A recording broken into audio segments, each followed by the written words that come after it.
I am just so thrilled to host Meg for this session because she is one of the most incredible business executives ever. By 1997, she'd already been the SVP at Bain Company, the VP of Strategic Planning at Disney, and CEO of FTD. She then joined eBay when it was still private and was instrumental in taking the company public and cementing it as a powerhouse in global economic enablement. After running eBay for almost 10 years, she decided to take on HP for 7 years, just for fun. And after that, she's still not done. In 2018, she started Quibi with Jeffrey Katzenberg, the famed producer and chairman of Disney. I first met Meg in my first couple of weeks at eBay. And the first time I was in a meeting with her, she walked up to me, held out her hand, and said, "Hi, I'm Meg." Now, every other CEO I know would just assume the employees would know them. But Meg was always incredibly disarming. And she was and is incredibly tough. I've been in meetings with her and her direct reports, all of whom were very successful men, and it was such a privilege to see her in action as the CEO of eBay. And I'm so grateful to have the opportunity to chat with her today. Welcome, Meg. Well, thanks, Shri. I'm delighted to be here. You were one of our most talented executives at eBay. You recall when you went to New York, I practically, cried and begged you to stay. So it's fun to have stayed connected all these years, and I'm delighted to do this. Thank you so much, Meg. It's very kind of you. Well, let's jump in. You've done so many things. You've been the CEO of significant companies.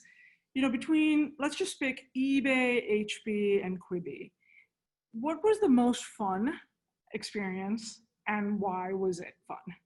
Yeah. Well, it's a little early to tell on Quibi thus far. I would say eBay for sure. I was 42 years old. I was a freshman CEO, and it was at the dawn of the internet. And, honestly, let's just go back to 1997. People were doing, just beginning to do email. And, it was completely different. And I had a chance to partner with one of the great founders of our generation, Pierre Omidyar, who was 26 at the time. Pierre was one of those founders, 26 going on, 40, in terms of his wisdom and his thoughtfulness and his care.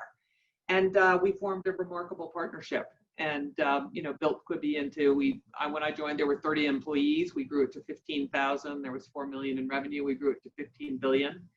But perhaps more importantly than that, the purpose of eBay was so, I hate to use the word because it sounds, unbelievable, but the purpose was actually noble. And Shri, you will recall, this was about helping people be successful doing what they love. Yeah. And the cardinal sort of core value of eBay at the time was treat other people like you would like to be treated yourself. Probably what all of our moms and dads taught us growing up, but it was actually real at eBay. So it was just one of those remarkable challenges and fun and building a culture and, building a great team and going global. eBay was just a US company when I joined, and we ended up, in 32 countries with more of our GMV, gross merchandise value, outside the United States than in. And so it was just a privilege and a joy. Not to say I didn't like HP, it was a different set of challenges. The fun of Quibi, I was employee number one, right? And so for 2 years, we worked before the company even existed, which is another challenge, which I'd never done before, a startup from scratch. So that's been also great fun. As you think about the different companies, they were all at different stages. How has your role changed as the stage of company changed? With eBay and Pierre, he'd already built the company, and really you helped scale it, helped take it public. You were the adult in the room, so to speak. HP was such a large company when you joined already. And Quibi was really, as you said, you were employee number one. We have a lot of startup founders here who are at seed or at Series A. Would love to kind of just go through how the CEO's role changes through the life cycle of a company. So it's a great question. So I'm a big believer in situational leadership. meaning what is the situation in which you find yourself? What are the challenges? What's the opportunities? And make sure you've got that well matched with, what you're trying to do. And I think the thing about startups and early stage companies is what I tried to do every single month was to say, am I still doing the things that are most leveraged for me to do, or is there someone else who should be doing them? And just to give you a sense, when I joined eBay, there was no structure at all. And I figured, well, we got to have some one-on-ones here. I've got to meet my direct reports. I've got to put a little tiny bit of structure on this, a tiny bit of structure. It's like fly fishing. You got to land the fly right in front of the fish. And so I said, well, listen, everyone come sign up for a one-on-one, with a calendar, at my cubicle. And basically there was a revolt. They hated this. And I said, okay, well, then what am I going to do? What I'm going to do is I'm going to go to them and I'm going to say, hey, listen, let's get together from 12 to 1 on Tuesday. And so, sometimes you're just, in the really sort of very detail-oriented parts of things. But eBay was growing at a 70% compound monthly growth rate. So think about that. In February, the company was 70% bigger than it was in January. So I had to really figure out how I could scale, because most people can't scale that fast. And so there was quite a disciplined process about what should I be doing, what can other people do, and then the next month, what should I be doing that's most leveraged and what should other people do? And we used to have a phrase, Shri will remember, reorganize early and often. Yes. I was with Andre this weekend and he said, remind Meg of that phrase, and you remembered it yourself. I mean, people hated it, but I reorganized all the time because the company was completely a different company, 6 months in, a year in, 18 months in. And we were constantly reorganizing and people just hated it. I mean, they hated it. And I just had to say, listen, I know, you might recall, Shri, Mike Jacobson, who was our general counsel, was also the head of HR. Yes. Not the greatest fit. You just have to calve people's responsibilities. And this is the nature of startups. I've had to do it at Quibi many times since the 2 years, that we've been together, is you just have to basically say, I know you used to have this sort of big remit, but now we're a launched company, or we're an operating company, and you're going to have a smaller remit. And people just don't like it. But it's absolutely crucial, I think, to scaling your own capabilities if you're a founder, and scaling the capabilities of the organization. And the other lesson learned, which I think could be interesting for you all, is to hire ahead of the curve. So try to forecast where your company is going to be in 6 months or 12 months, and hire someone to whom the company can grow, as opposed to someone who, here's the company, and you hire someone who's perfect for the job right now, but in a year, they may not have been able to keep up. And a perfect example was I hired Brian Sweetie as our chief marketing officer, who had been the chief marketing officer at Pepsi. It might have been a little overkill. But what I have to say is we grew to him. And the same was true with Mike Jacobson. Mike Jacobson, who was our general counsel and head of HR for a while, he was the head of the SEC practice and the head of the M&A practice at Cooley Godward. It was a little bit of an overkill. He walked around eBay for the first couple of weeks, actually first couple of months, going, I think this, there's nothing really for me to do here. And then of course we exploded and we're making new internet law and we're expanding into all these different jurisdictions, but we grew to him. And so that's just another thing for the founders on the line to keep in mind. Hire ahead of the curve if you possibly can. Otherwise you're going to be outstripping yourself and your executives faster than I think you want to. Meg, how did when you hired both Brian and Mike, you made hires who just fit in, they fit into the culture, they fit into the startup-y thing where they sat in cubes and, they didn't miss their corner offices, but we have seen dramatic failures when people come from corporate America, into the hot company because it's the internet and it's hot, or whatever, crypto and it's hot, and they just go splat. What do you look for that could kind of guarantee that level of success and fitting in? They were like fish in water. So there's no guarantees here, and I've made my fair share of mistakes. And startups are not for everyone. Early stage companies are not for everyone. People miss the structure and the resources that they have at a big company. You know, when you work at P&G or Pepsi or, you know, any of these companies, or, you know, Intel or Oracle or HP, the amount of resources that you have to put against a project is like phenomenal. And you have a built-in distribution network and a built-in sales force, et cetera. And so you have to be really careful because people can say, yeah, I want to be in a startup culture, but they actually don't. And when they get in it, they're like, whoa, whoa, whoa, whoa, whoa, whoa. So at Quibi, I've had some very good success stories here, but I did hire my first chief product officer was someone from Instagram who thought that he wanted to be in a startup culture. And when he got there, I mean, he was really early. He was employee number 6.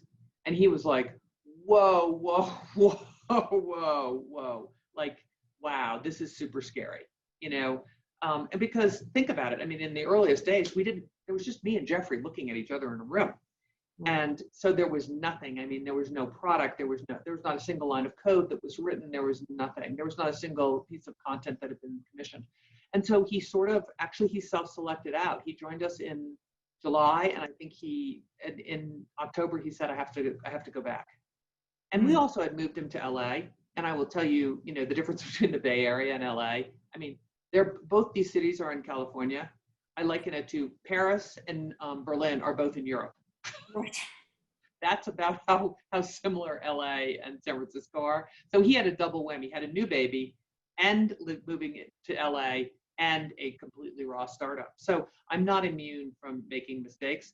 But as I always do say, when you make a mistake, like fix it really fast, because this does not get better. It's not like fine wine at all. It does not get better with age. In fact, it gets worse. And so, you know, when you realize you've made a mistake, it's humane for you, humane for the company, and frankly, humane for the person that needs to go. Now, he left on his own accord, and we were very sorry that he did because he was such a talent. But it was just too much, you know? Yeah.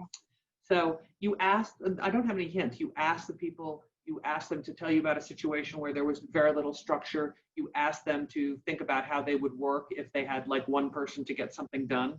You know, when was the last time they actually did something themselves as opposed to had a team of people to do it? And often you can ferret it out a little bit, which is, I don't know. I don't know. The other thing is in startups, you know, you pay people less. So you have to, you know, that's actually a pretty good test. Is people willing to take a pay cut? And this has been a challenge in LA because I will tell you, most of our content executives, you know, who commission the content for Quibi, they are not interested in taking a pay cut at all.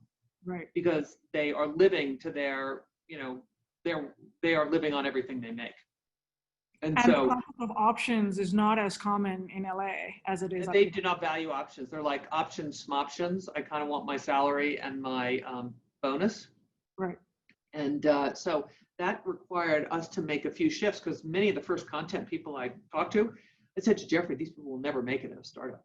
I mean, they're like so focused on their parking spot, the size of their quote unquote cubicle. They're focused on, you know, like what's their hair and makeup budget? I mean, I'm like, oh my God, this is like not good. So we had to make a few adjustments there. Got it. Now, Meg, one of the things you always did amazingly well at eBay, and I think you've probably continued, and it's really hard for CEOs and everyone, including VCs, is to find the time to think. You know, it's so hectic, it's so crazy, whether you have back-to-back one-on-ones or you're doing work, whatever it is, it's insane. But, you know, I'd come into a meeting with you, we'd present something, and you would ask the one question that we're like, we spent 10 hours on this, you've spent 30 minutes. And you'd ask the one question that was key and that would move us forward, that would make a difference. How do you create that time to think when you're in such a fast-paced world in order to have the true insights that are going to move the company forward? So it's a really good question. And I think you have to analyze, each of you have to analyze, how do you best learn? There are introverts who would prefer to be alone and think about things quietly and sort of work it yourself for a little while before you bring anyone else in. And then there are people who are more like me, that's an extrovert, that I problem solve and I like to think through things with people. I call it mucking around. Yeah. And it's a fascinating dynamic. If you have a founder who is an introvert and doesn't actually like to muck around, and you are a muck around person, there's often a problem there, actually. And Jeffrey, I don't think, is an introvert, but he does not like to solve problems with other people. He likes to go away, think about it, and then come back and tell you what the answer is. I like to sort of get there together. And so you just have to figure out what is your dynamic and what is the problem solving dynamic in your company and how do you optimize for it. And I think you have to let the introverts go away and think about it for a while. And then, I problem solve better with folks. But the other thing that I have learned since eBay, and I think we learned this, probably from, the sort of much vaulted memo writing at Amazon, but I have to say Google Docs has changed my life. Like this notion of I will write something in Google Docs, which I will open up to a number of people to edit, and it's actually way effective. I was really skeptical when I got to Quibi because all my, very young direct reports were all like, we're going to Google Docs, we're going to do, and I'm going, we are? Like, how's that exactly going to work? Because I was a Windows and Microsoft gal forever, and I have to say I'm a Google Docs devotee. I think it's actually really, and particularly in COVID, it's completely helpful. Mm. And so that discipline of writing the document, of getting my thoughts down on paper, is actually a way to think. But you're right. I mean, you could just go from thing to thing to thing. And by the way, in COVID, I'm sure you all have noticed, you can go from Zoom call to Zoom call to Zoom call. It's like, it's exhausting. Exhausting. Yeah. Exhausting. So Meg, as you know, I moved to New York and I went to graduate film school, right? I know. And so when I saw Quibi, I was actually over the moon. I actually wrote a post about it because, film has stayed the same since film came out, right? And it's, as a viewer, you sit there, you just see it in one format, whatever the aspect ratio is, and you take it all in that format. And, we've had the iPhone since 2008, 2007, and film and the traditional industry did nothing to adapt to it. And when I saw Quibi come out, when I started seeing the press, I was like, this is amazing, right? Because, my tech mind and my film mind kind of did a merge, which I was like, wait a second, you can flip aspect ratios from vertical to horizontal. You could see it in another language. You could see it from another character's point of view. Like, there's just, for the first time ever, it opens up experimentation, right? In the filmmaker's voice. I'd love to hear about how you guys thought about that. And, how did the ideas percolate? And what did you think about? I'm just curious to be a fly in the wall in that room. Sure. Well, what Jeffrey and I tried to do when we got together is to put together the best of Hollywood, if you will, with the best of Silicon Valley. How do you do a marriage of tech and media in a way that has not been done before? And we didn't actually know what the answer to that was, but we thought if we could put a really talented group of engineers and a really talented group of content executives together, there might be some magic here. Yeah. And we also had a historical perspective, which is, if you think about it, the technology preceded virtually every wave of innovation in film. Okay, so the motion picture camera was invented before the motion picture, right? Yeah. Then television was a whole new wave of innovation. We went from, you've got to go to a movie theater and sit there for a couple of hours in a giant screen with a, movie projector to, 30-minute episodes, 60-minute episodes that you watch in a new piece of furniture at home. I mean, think about it. When the television showed up, you had to actually buy a piece of furniture for your house. Right. And, but it put a whole new wave of creativity. Actually, if you think about it, there was a tremendous innovation in animation, right? CGI changed the animation business entirely, and it was all technology based. And so we said, this device has not been optimized to take advantage of everything that the phone has to offer in the context of the film industry. And the first thing that we noticed, we said was, gosh, wouldn't it be fun if you could watch full screen portrait and full screen landscape of the same shot, but and we knew from talking to our filmmakers that it had to be shot differently. Because what you've got to do is the filmmaker has to look and say, what's this going to look like in portrait? What's it going to look like in landscape? And then they have to give us 2 edits. Yeah. And then we take those 2 edits and we stitch them together in a way that allows, to perfect seamless landscape to portrait. And so we were super excited about that. And then we went back out to the creators and we said, what do you think about this? And a couple of the creators went away and they said, well, what if you had one view of the film in portrait and another view in landscape? And Princess Bride was the amazing earliest incarnation of that. And so when you hold it in portrait, you're seeing the new version of Princess Bride. But when you are in landscape, you're seeing the original scene from the original 1987 Princess Bride.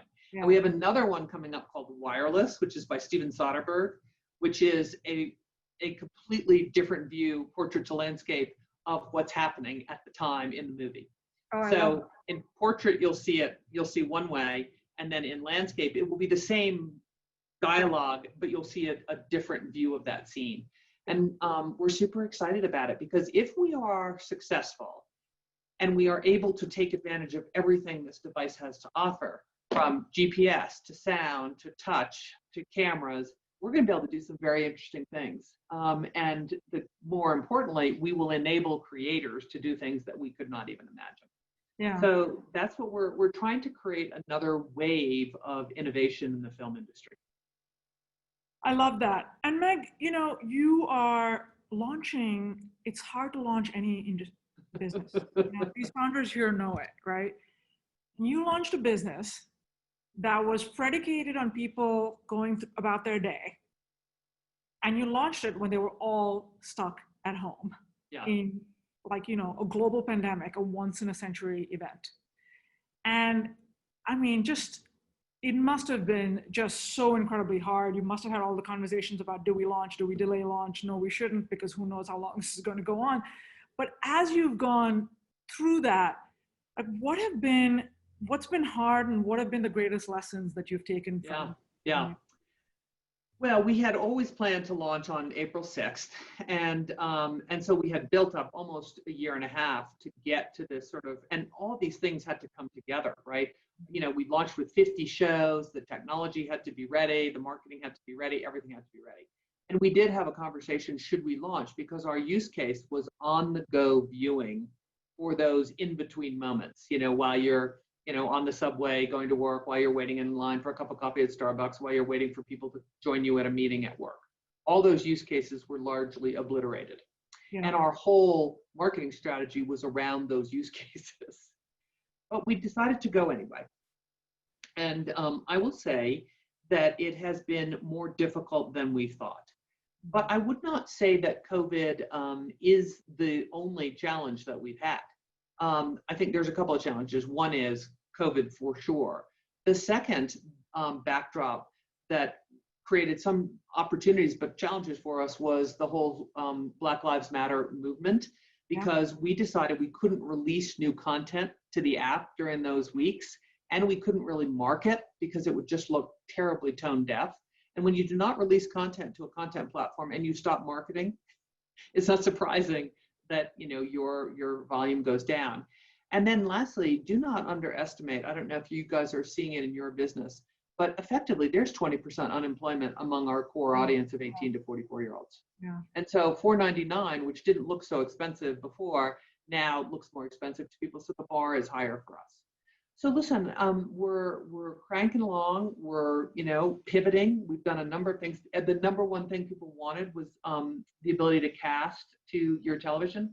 Okay, we were mobile only. We made a very significant, important strategic decision to be mobile only.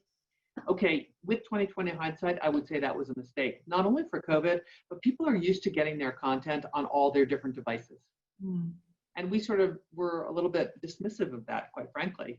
And so now you can Chromecast and AirPlay to your TV, Quibi today, and then at the end of August, we'll have all the major apps done for Roku, Fire TV, etc. So that, I would say, was something that we learned right away. I think the other thing that we learned right away was the fact that, I think we underestimated the challenge of changing habits. Think about your use case. When you pick up your phone for an in-between moment, what do? You go to social networking, for the most part. You play a casual game.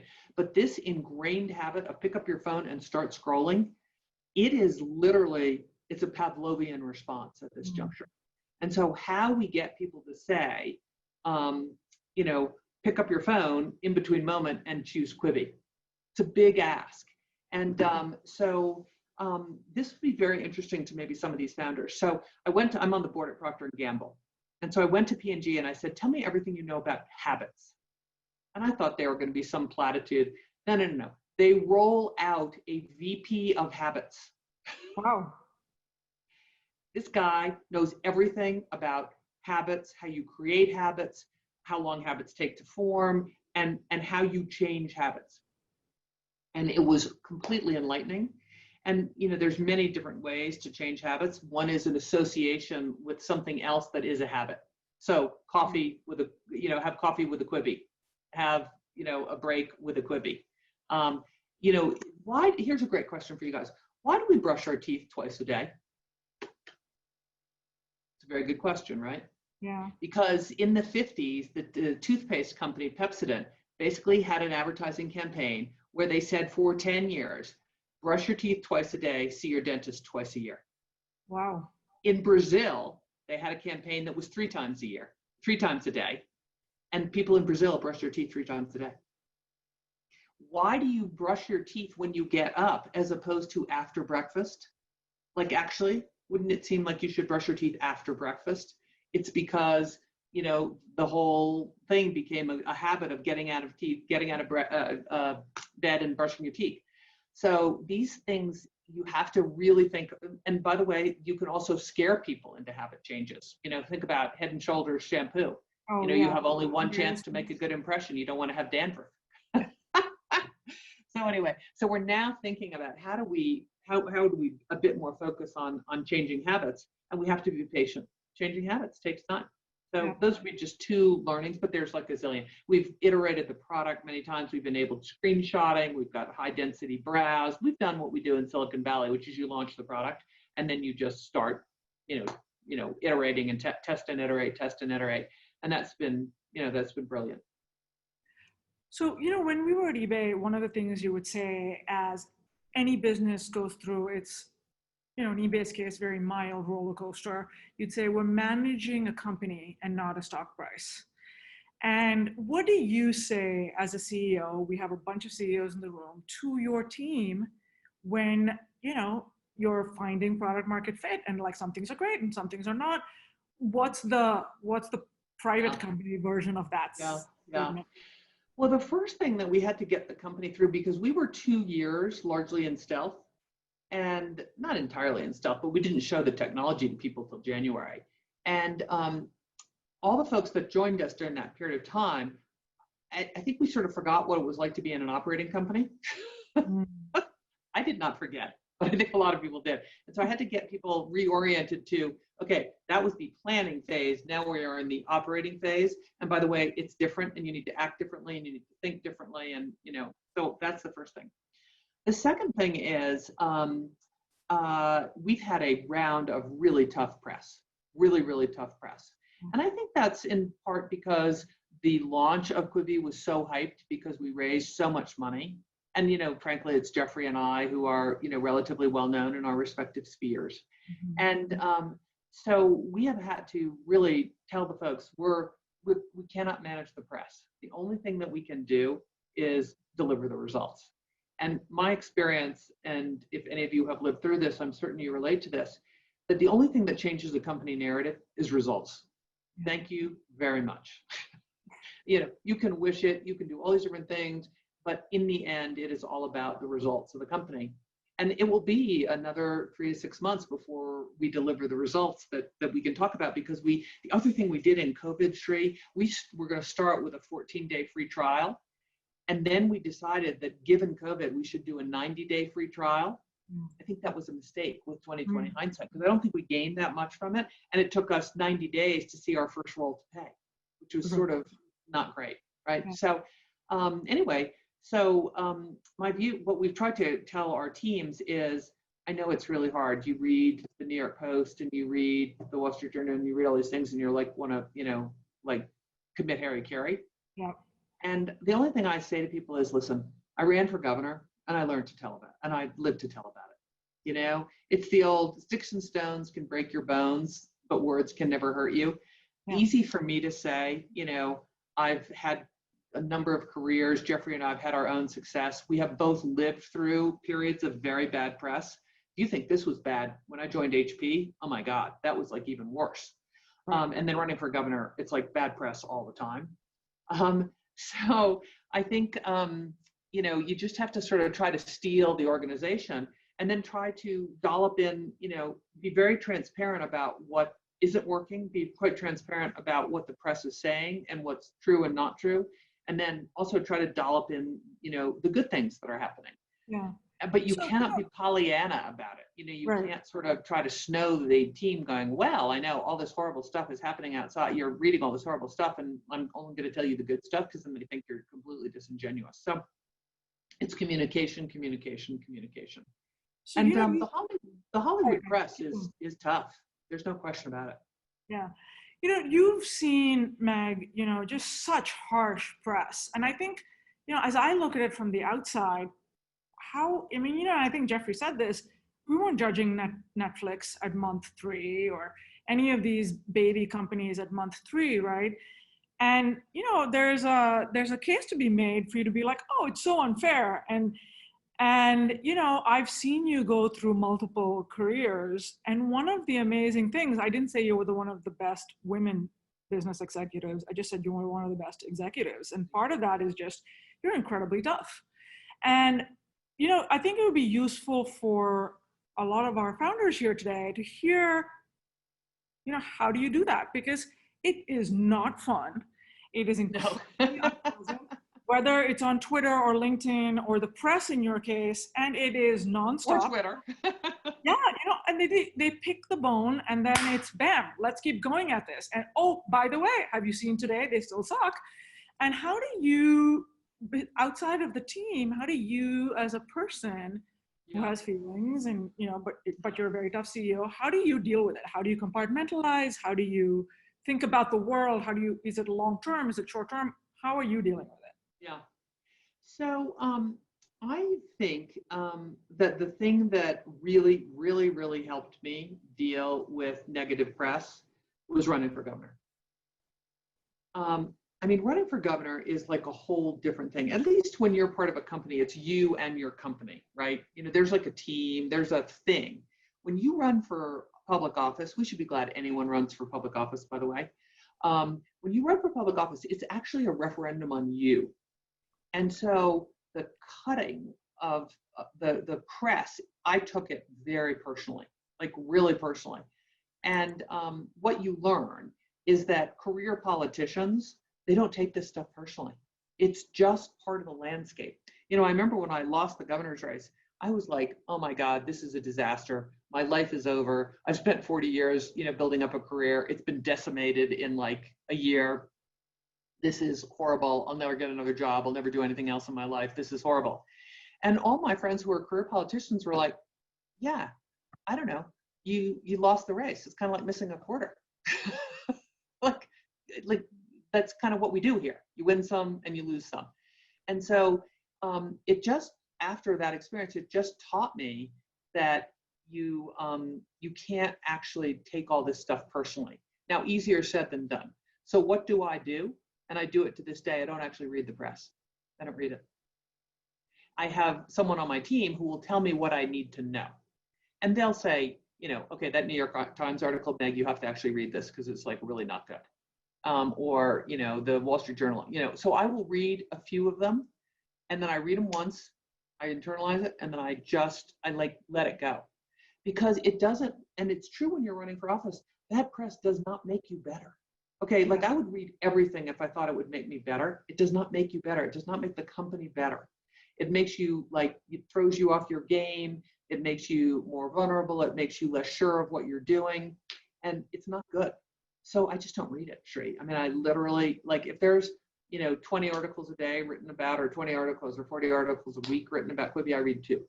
And then I say to Gina, who's the Henry, I say, Gina, tell me what I need to know here. And is there something that we're doing that we should change because of this, like screenshotting or, the TV app or whatever? And then we go from there. So I think, it's experience, honestly, it's age, it's wisdom, like I was way more sensitive, at 52 than I am at 62. Thank you, Meg. And, thank you also for your incredible honesty here. It's just, I think it's hard for people to admit it's hard, and just hearing you speak about it with just such honesty and authenticity and, being real, I think really helps everyone here. Well, you guys you've got a pretty experienced group of folks, who are, trying to do their own business or, take an early stage company. And so, if any of you guys can learn from, or listen, by the way, misery loves company. Okay. So, I'm going to move my, yeah. I'm going to ask, just for the audience, I think we've gotten rid of the terrible, terrible Zoom bombers, but we start asking your questions, because I have one more question to ask Meg, and then we'll be going to audience questions. So final question, Meg, you brought up that, you didn't do any marketing and you didn't put any new content on during the latest Black Lives Matter movement. And I'm sincerely hoping that there's not just a moment, that this is really to a more equitable country. But, being in now at the intersection of tech and culture, so much of culture is we derive from our fellow Black citizens in America. Yes. And how does Quibi think about diversity, both from within the company as well as what Quibi should do for for the entertainment industry? So Jeffrey and I founded the company very much with one of the core values that, I'll tell you a very interesting story. Jeffrey and I started a number of different companies, and I said to Jeffrey, who is the founder, I said, we have a choice here. We can let this company evolve into founder DNA, or we can decide what the core values of this company are that we want. And I said, my recommendation is that because we were, sort of equal partners in this, that we actually go off-site with our very small group of people at the time and figure out what we wanted to be as a company, and then try to live those values. And the number one value is be the audience. And because our audience is 18 to 44-year-olds across the world, and particularly in the US, it is the most diverse generation in American history. And we said we have to be the audience. We have to reflect that audience in who we hire, in our artists in front of the camera, behind the camera, and we have to build diversity into our DNA of the company, because it's the right thing to do, but it is also our audience.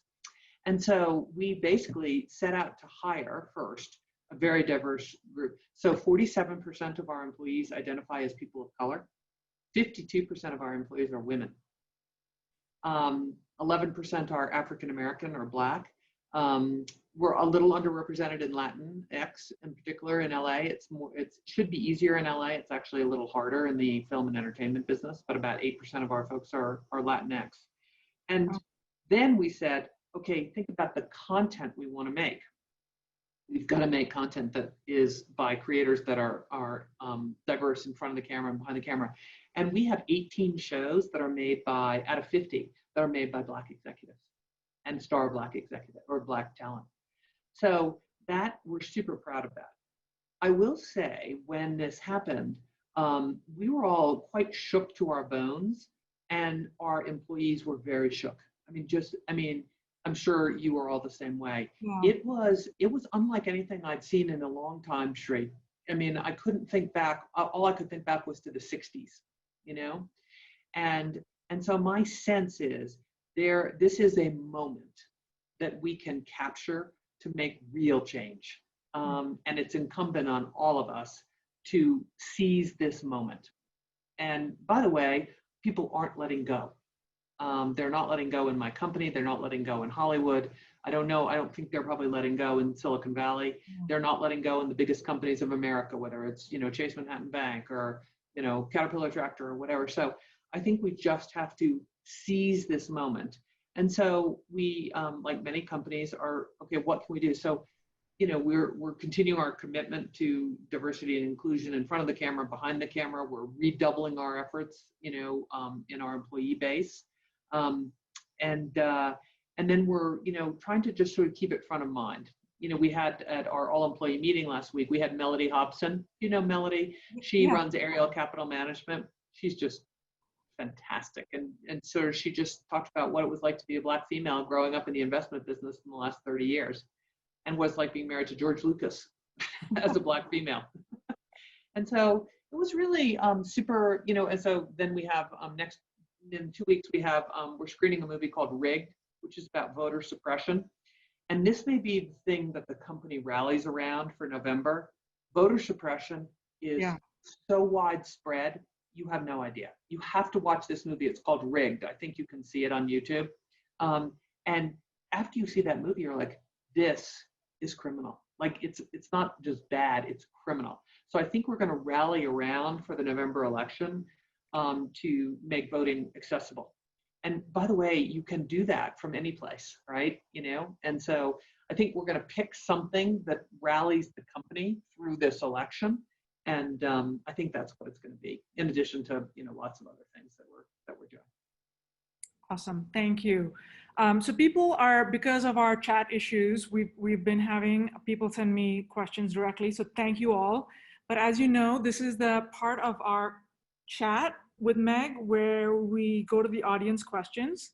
And the way it's gonna work is you can, what I'd recommend actually is you text Krista Gambrell or Jonathan Kroll, but I have the questions as well. Thank you so much. And we're gonna, people have already reached out to you whose questions we've chosen. We're gonna go down and open it up to questions. And when I call on you, if you could unmute yourself so you can ask Meg the question directly, that would be awesome. So the first question comes from Helen, one of our speakers earlier in the day. Helen, please unmute yourself and ask your question. Helen, are you still here? Oh, I think I saw her. There you go. Helen, can you unmute? I will. Oh, there we go. Awesome. Hi, Meg. I am such a huge fan of yours. I told the folks at Spero, they were very kind about it too. They said you could get a question asked if you get to be in the session. So I'm really appreciative of the fact of being able to speak and speaking with you. My question is around complement, right, and building teams, specifically around co-founders. How do you all think about the division of labor between you and Jeffrey? How did you construct it? How's that evolving? And does that evolve? Yeah. Thank you. So I sort of think about myself in some ways as like the world's expert on founders. I have done everything I can to try to, figure out how to have really productive relationships with founders. And Jeffrey's the founder, I'm the CEO, so I'm not actually a co-founder.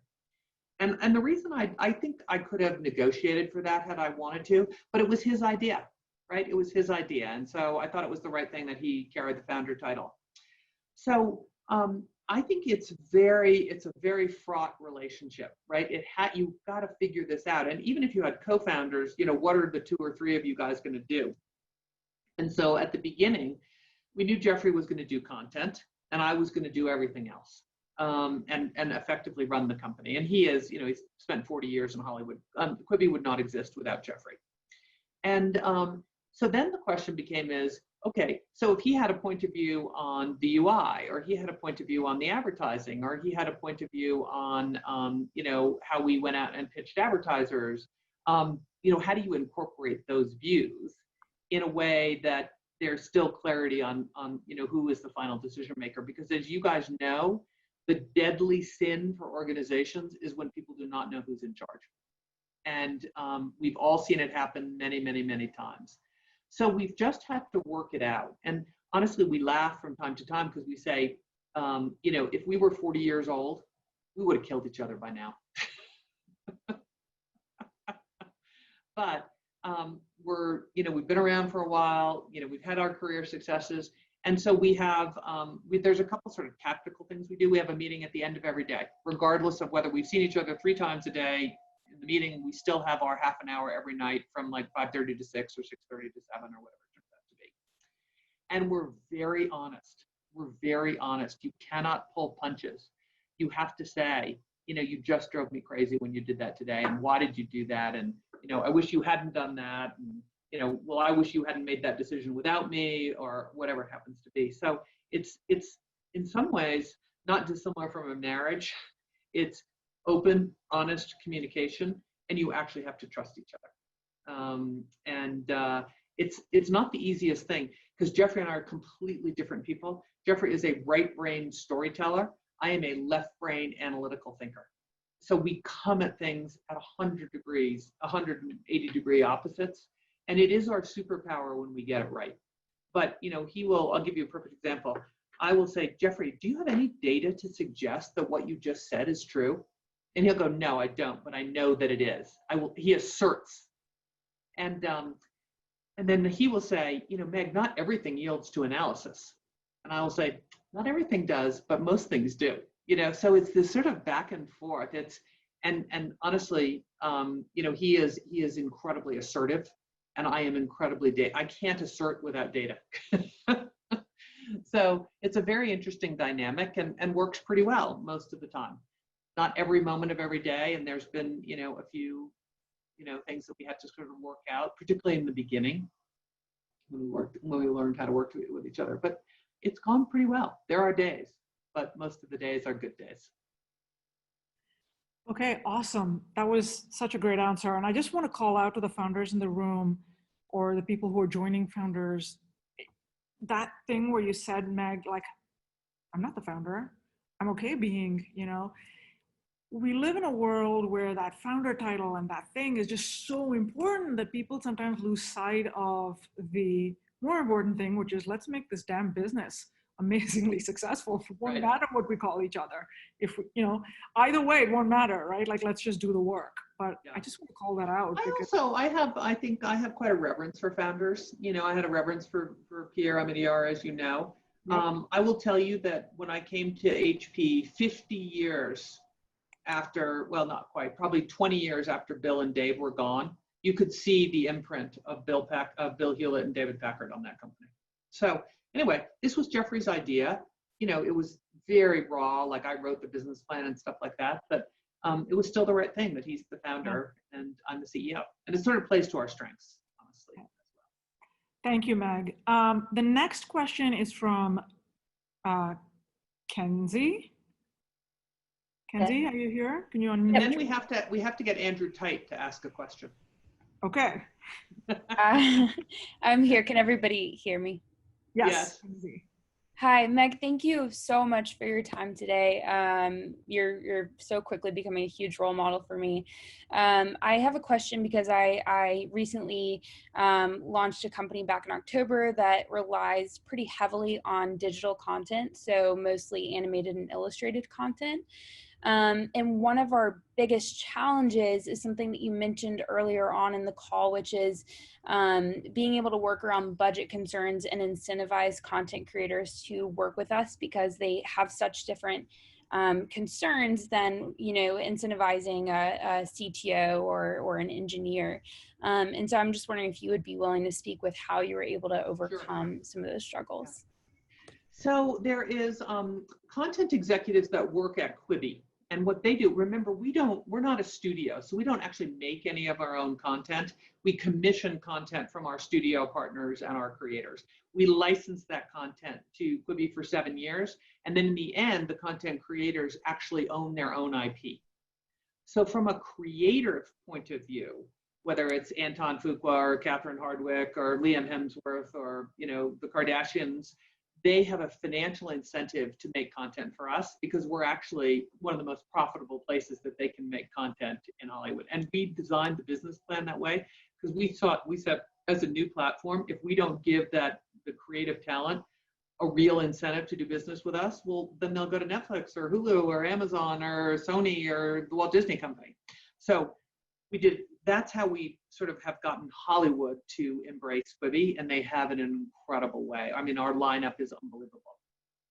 Then secondarily, okay, so what about the content executives that work for Quibi, who are our face to the creative community and are finding the content that we want to make? And in the end, Kenzie, you may be interested to know, they were not that interested in equity. And for the first 5 or 6 of these people, I'd say, you're nuts. You know, this is crazy. You really need to take the equity. And they said, I'm not that interested in equity, so we just want our salary and our bonus. So that's what we decided to give them. I mean, they all have equity, but they don't, you know, an equivalent person on the technology side has much more equity than on the content side, but the content person has a much higher salary and bonus than the technology person. And so it's very strange in many ways. But I didn't know what else to do about it because they were super hard over on it. And you have to remember, in Hollywood, there has not really been a company with very success that has been wildly successful with options. And, you know, especially when we were hiring, Snap was in its worst situation. So they were like, okay, those people over at Snap in Venice Beach, like, actually that hadn't worked out for anyone at all. Now it's come back and Evan's done a great job. But we were hiring at the worst possible time for you know, creative talent in Hollywood. So ultimately, we just kind of yielded. And it does create, Kenzie, it does create a little bit of a tale of two cities, you know. But sometimes you just have to do what people, you know, what the compensation scheme that they feel much more comfortable with. And so that's what we did. Thank you, Meg. Andrew, since you so what you don't know, Andrew and I have known each other a long time. Andrew's one of my son's best friends. So. Oh, Andrew, do you have a question for Meg that you cannot ask when you see her next in person? You're on mute. Hey, there we are. Hey, nice to see you. Nice to see you as well. I was just curious, how has COVID-19 affected the production pipeline? And then how are you utilizing the data that you are currently collecting from kind of people, user habits to change content moving forward? Really good question. Thank you.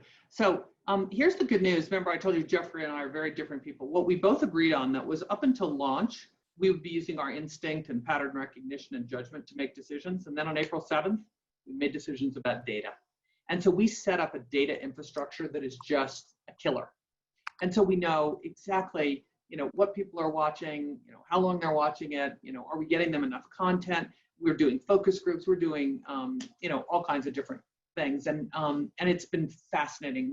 We've actually changed a lot of things about the company, a lot of things about content that we are acquiring. Here's an interesting thing for you. The NPS, are you all familiar with NPS, Net Promoter Score? So the NPS for the platform right now is not great. The NPS for the shows are fantastic. And we have a range of NPS for the shows, but we're actually using that NPS score to actually decide what content to renew. And, you know, people in Hollywood actually don't do that, right? So it's been really interesting in that regard. You know, we've changed our registration flow. We did a test. Right now we have a 3-page registration. I kept saying, we must have a 1-page registration. This is ridiculous. And we did an A/B test, and the 3-page registration won. I don't know what to tell you. So sometimes you're just wrong. And then around our content, so we were very lucky. Jeffrey was very smart. We banked a ton of content before we launched. because we weren't sure how fast we were going to want to put it out there. And we also thought there was going to be a writer's strike in May. And we prepared for a 7-month writer's strike. So we've got enough content to take us through the end of the year. We better get back to work here in the late fall but we have more content than almost any other streaming service or studio in Hollywood. I mean, all the television shows are shut down, all the movies are shut down. We've got a couple of last minute scenes that need to be finished for some of our movies that are love scenes. Don't know when that's happening. So we are very lucky. Sometimes it's better to be lucky than smart. We were very lucky to have banked the amount of content that we banked. And then we have our daily shows, and those are being shot from home, just like, every other show is being shot from home. And it's not perfect, but it's good enough. Meg, nice to see you. I'll say hi to Will for you. Can you go a few minutes over, Meg? We have about 3 or 4 more. Sure. Thank you Sure. so much. The next person is Jen. Jen, can you unmute, please?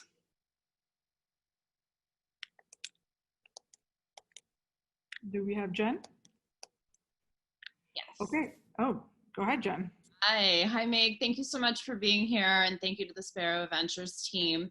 My question is, what is the best piece of advice that you have received in 2020? 2020.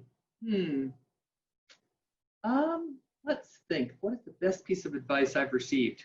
I can think of the best piece of advice I've given. We'll take that as the second one. That was my follow-up question. But I do want to hear the best piece of advice you've received in 2020. I think reminding me that I have to have the long view.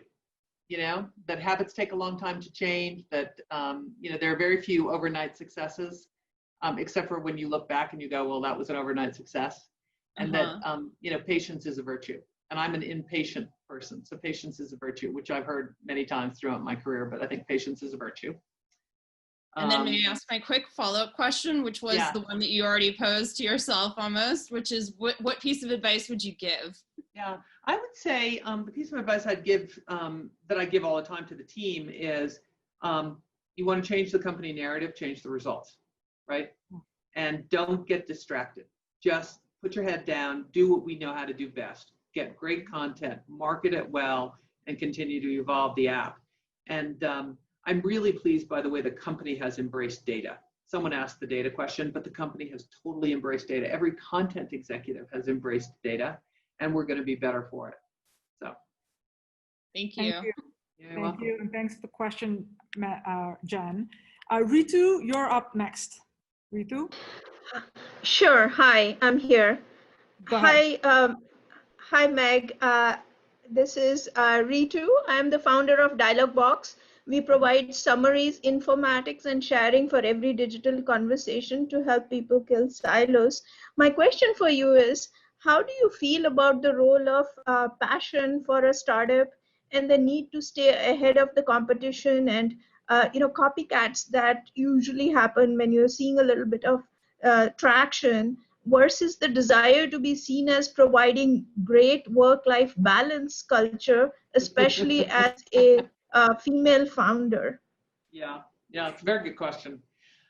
So listen, I think the good news is when you're doing category creation, which we did at eBay and we're doing at Quibi, we're creating something that does not exist.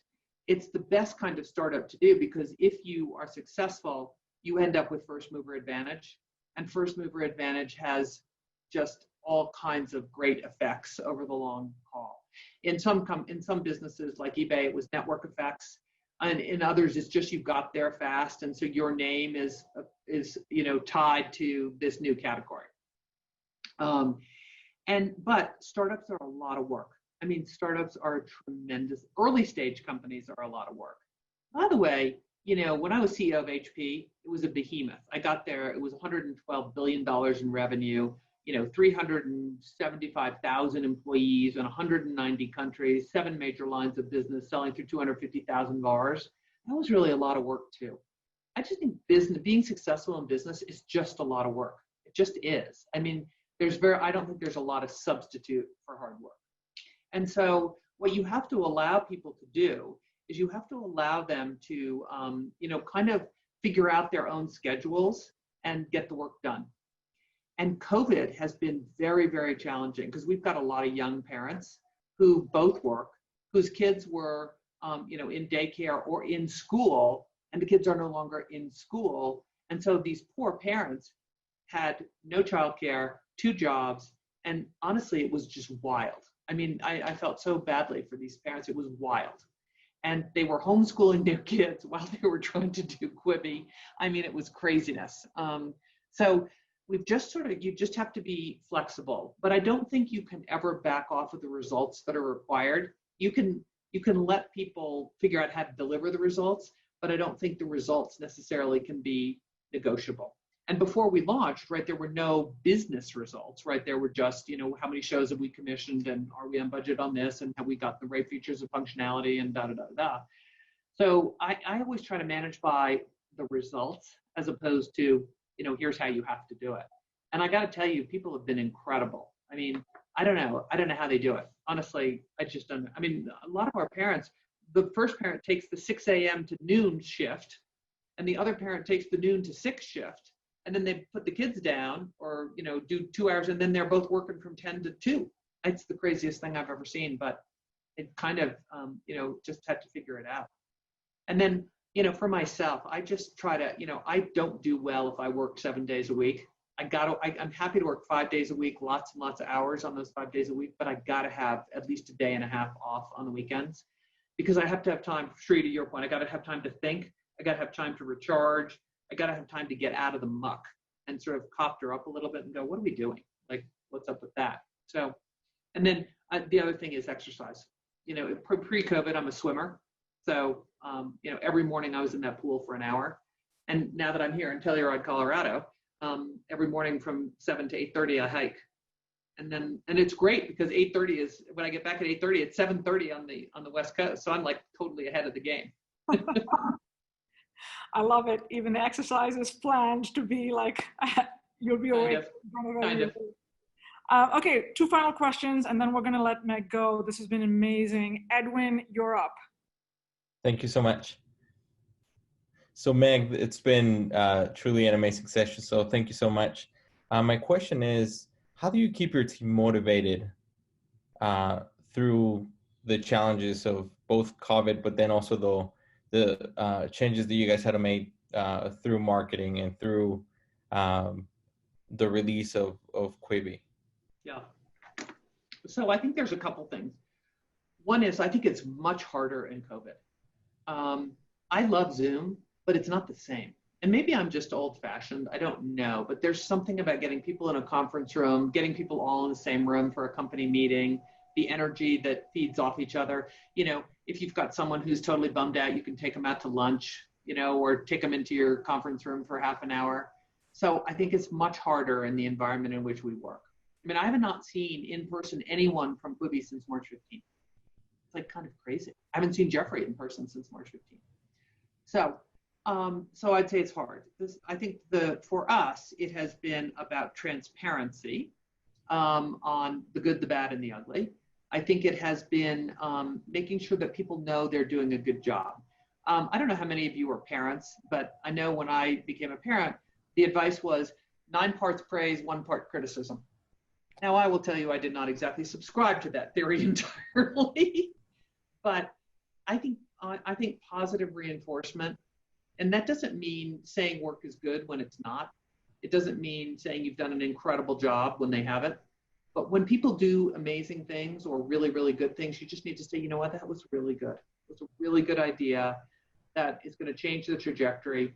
One of the engineers came up with a really good idea yesterday about, what we might do in sort of the next iteration of Quibi.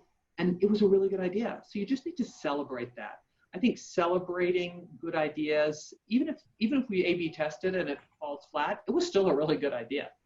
So I do think this positive reinforcement, particularly in this environment. The other thing is, I think we all have to watch a little bit of the mental health of our workforce. Our 20-somethings who live alone in LA, many of them moved to LA to work for Quibi, and they are in a 1-bedroom apartment. These people are going crazy. they're going crazy. And we've got to figure out, you know, how we can do virtual events. I've encouraged people, if they need to go home for 2 months and, you know, hang out at their parents, not that that's exactly an exciting thing for people to do, but it might be better than hanging out alone in their apartment. So I think you have to think of people's lives holistically right now. Because honestly, if you are unhappy in your living situation, or you're trying to homeschool kids while you're trying to do a startup, I mean, we have to sort of figure out like how we can help people in a more broad sense, particularly now. Thank you. Thank you so much. That's a great answer, Meg. And now to our final asker of questions is Nico, an old eBay alum. eBay. Hey, Nico, how are you? Hi, Meg. Nice to see you again. Hope all goes well with Quibi. Thank you. My question is, what is easier today, starting a tech company, and what's more challenging? And can you compare and contrast starting Quibi versus starting eBay? Yeah. So one word, the cloud. I mean, you recall at eBay, we had our own data center that was in a colo. I will never forget it. I show up at eBay and I go to the colo where, you know, the data center is, and literally there are like fans cooling the servers, right? You know, there were cables like hanging around. I mean, I'm like, oh my God, this is like such a nightmare. And you know, the capital intensity was pretty significant. Today, you know, you just spin up an app, you know, in Google or Amazon or Microsoft, and it's like literally the cost to start Quibi, the technology cost to start Quibi was a fraction of what it would have cost to have, you know, built the data center. And we have no data center, so it's great. I mean, you know, you still have your, you know, data center ops people, but they're working, you know, virtually with our apps in the cloud. And we're split between Google and Amazon. Google has most of our business. Amazon has some. You know, I went to both Andy Jassy and to Diane. You know, Diane was the person who was running Google Cloud at the time. And I said, okay, because you guys will remember eBay's gigantic outage. And I'm like, okay, so like if something bad happens, I need the cavalry. Okay, the cavalry has got to be here. And I said, so I need everyone to descend on whatever the problem is at Amazon or Quibi or Google. And by the way, it might have been our fault. So, so I would say the technology is 100 times easier, for sure, and much, much less costly, which is why the barriers to entry, you know, of starting new companies has gone to nothing. What else would I say was easier? I think it's easier to hire people for startups because people understand what startups were. In 1998, like actually getting people to join eBay, you know, we sort of had a joke in the early days, if you could fog a mirror, we'd hire you, because no one wanted to come work at Quibi. And that's all completely different. Now people are looking to, you know, how do I join a startup? It'll be so much fun, you know, I'll learn a lot, et cetera, et cetera. So I think the hiring of people, getting the right people isn't any easier, but getting people to be interested is much easier.